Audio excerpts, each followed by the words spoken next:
Hello everyone and welcome. My name is Jake and today I wanted to give my first impressions on the new Tainted Grail DLC Sanctuary of Sarras. Now I've put about 2 hours into the DLC so far, so this is not a full-on review or anything like that. This is simply my first impressions.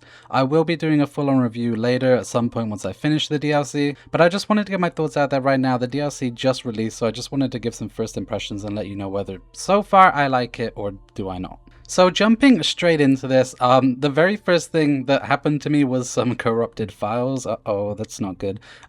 When I booted the game, for some reason, it said my files were corrupted. Luckily, this was easily fixed. I just verified the files on Steam and then relaunched the game and it let me play. I didn't lose any save or any progress or anything like that. I was kind of worried at first that maybe I would have to restart, which would have sucked, but thankfully, no. And I know I'm not the only person who has this issue either, so just be aware that if you do have corrupted files upon purchasing this DLC, just verify the files on Steam and you should be good to go. Now, first of all, I want to talk about the new area. Of course, I have to talk about the environmental design here. It is off the charts. It is such a huge step up over the base game. It is actually insane. The very first thing that you enter in this DLC is like a big dungeon that you have to explore to like get to the actual DLC section. And that dungeon alone was so visually impressive and so well done. And there was like lore all over the place in there. There were, you know, bodies that you can loot that have notes on them of like people's little story kind of leading you and building you up to the big reveal of the new open world section that they built. And it is just incredible. It looks incredible. Again, this is 1,000 times better than anything I've seen in the base game. And when we get to the actual mainland section, it is unreal. With the soundtrack as well, the soundtrack for this DLC is absolutely beautiful. You'll just be standing around exploring and it'll kind of kick in with this like really soft and slow song, and then you'll see like a big whale ghost thing swimming in the air. It just looks absolutely unreal. Honestly, this DLC on a visual scale is so impressive, and I hope that it's you know, look into the future of this studio, what they may be doing in the future, whether it's more DLCs or just a new game in general. But genuinely, this is crazy.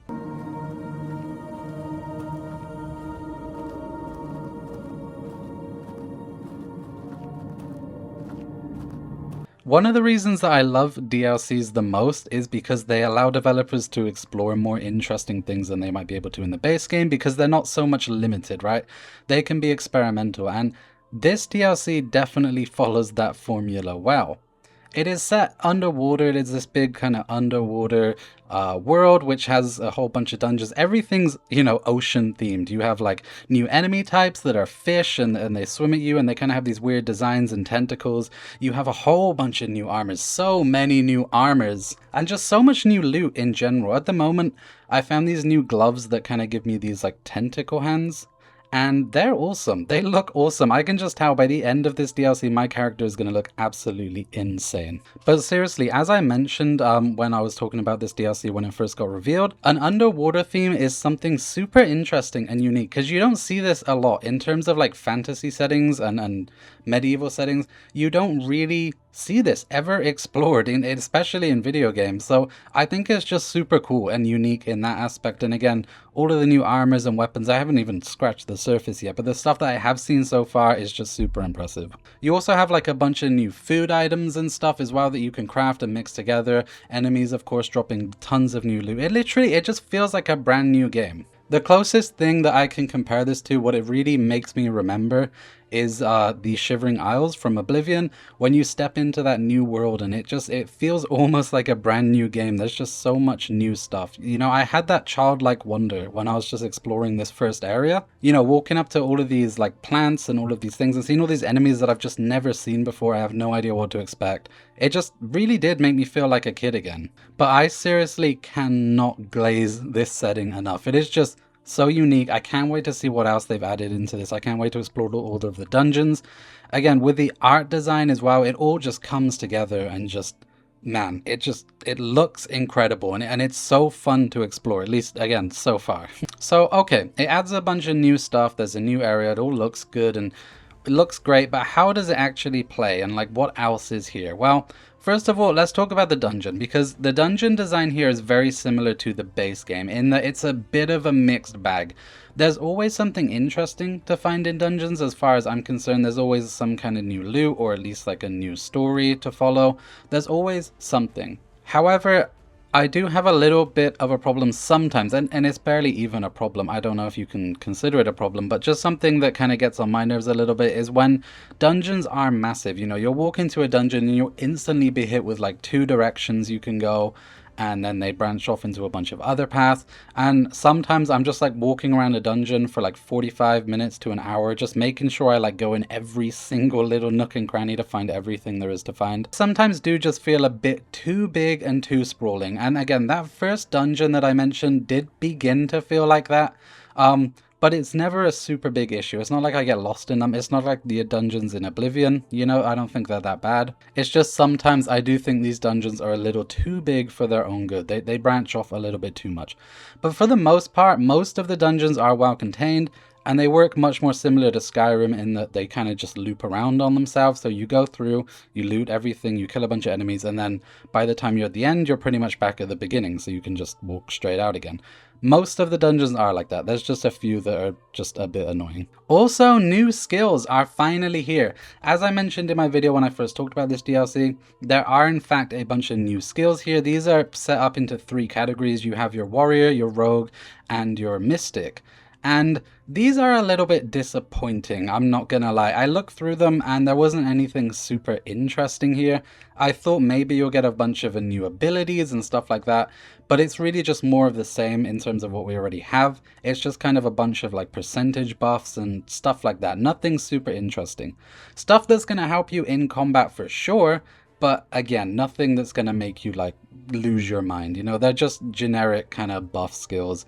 I found them a little disappointing. There's no like crazy stuff here. But there are some very nice quality of life updates here as well. You do have a new update now that kind of highlights enemies when you kill them, so you can easily find their bodies and you can see whether you've looted them or not.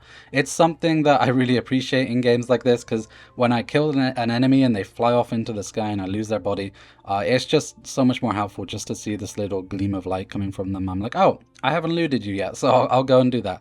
Super helpful. And on top of that as well, this DLC, the way it works is it scales to your player level. So no matter what level you are, you can go into this DLC and you will face pretty much the same challenges as everybody else. I think that's really neat, you know, not gating anyone out of the DLC, so you can play it pretty much whenever. I will say though, I did have to turn my difficulty up to veteran because of my build that I chose. I chose to go like full mage here with summons and all of that stuff, because I never do that in these games. I always usually go warrior, you know, I use a sword and a shield. I decided to go mage when I first played this game, and I kinda regret it a little bit.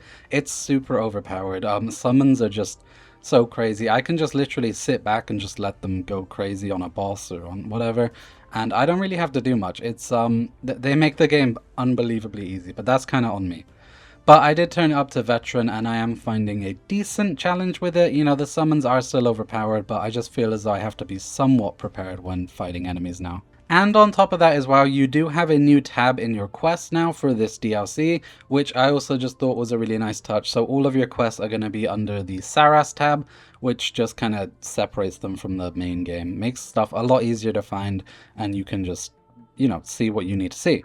Super helpful. Didn't ever think about that, to be honest, but yeah, that's a much welcomed quality of life update. Now, one of my big problems with the base game of this was that the world felt very dead to me. It wasn't like Skyrim where you see NPCs walking around and you go into a city and everyone's doing their own thing. In this game, a big problem that I had was the NPCs would just kind of stand around, including enemies as well. They would just stand and wait for you to get to them. There was no like walking around. There was no life to the world, basically. And I don't know, I just didn't really like that. It didn't vibe with me. It kind of just made the world feel dead. And by the time I got to Act 3, it was definitely impacting my my enjoyment of the game. I'm glad to say that doesn't seem like an issue here, really. This feels a lot more like Elden Ring than anything else, like Skyrim or something like that. And the reason that I say that is because it is essentially just like kind of one big dungeon. It's an open world area, but it just feels like a big dungeon. As far as I can tell, there aren't really any cities or anything like that with NPCs. There is like a hub base like in Elden Ring and Dark Souls, where you know, all of your NPCs go and hang out, but there aren't any cities or anything like that, so it kind of makes sense to not have enemies or people, NPCs, walking around and doing their own thing. So I don't think that's going to be a problem here, because it does just kind of feel like one huge legacy dungeon, which is pretty cool. On top of that, there is really good voice acting in this as well. A lot of the characters sound really great. They give, you know, convincing performances. But similar to the base game, I will say that sometimes the characters just talk for a little bit too long, a bit like me. They kind of don't shut up sometimes, which makes me lose focus or lose interest. But again, it's not the end of the world. The base game had similar problems. But overall, though, it does sound really good. So, you have come. This is the chapter house. A beautiful place, is it not? So full of calm. But as I was saying, in conclusion, this DLC adds a bunch of new stuff. It is just very impressive. I'm very impressed overall.